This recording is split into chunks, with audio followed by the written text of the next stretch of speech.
Hello everyone, welcome to my mini vlog. আজকে সন্ধ্যাবেলা ready হয়েছিলাম একটু ম্যাক্সে যাবো বলে, কারণ কিছুদিন পরে আমি একটা জায়গায় যাব। তো তার জন্য একটু টুকিটাকি শপিং করবো আর কি। আর এই দিন না ম্যাক্সের কালেকশনটা বেশ ভালো ছিল, আমি অনেকক্ষণ ছিলাম প্রায়।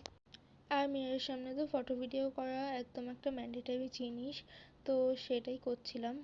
আর এই দিন আমি অনেক জামা ট্রায়াল দিয়েছিলাম, বাট আমি বাড়ি থেকে ঠিকই করে এসেছিলাম যে আমি বেশি কিছু নেব না। তাই আমি এই জামা আর এই প্যান্টটা নিয়েছি। এই টি শার্ট আর এই প্যান্টটা সব জামা কাপড়ের মধ্যে থেকে আমার একটু বেশি ভালো লেগেছে। আর এই হোয়াইট ড্রেসটা আমার খুব পছন্দ হয়েছে, কিন্তু আমি আর নিইনি। আর ট্রায়াল রুমে তো আমি আমার ব্রেসলেট ভুলে গেছিলাম, যেটা পরে পেয়েও গেছি। আর অ্যাকচুয়ালি আমি ওই টি শার্ট আর প্যান্টটা একবার বিল করে এসেছি, বাট নিচের ফ্লোরে এসে এই শার্টটা আমার দেখেই খুব পছন্দ হয়েছে, আর আমাকে পরেও বেশ ভালো লাগছিল, তো এটাও নিয়েছি।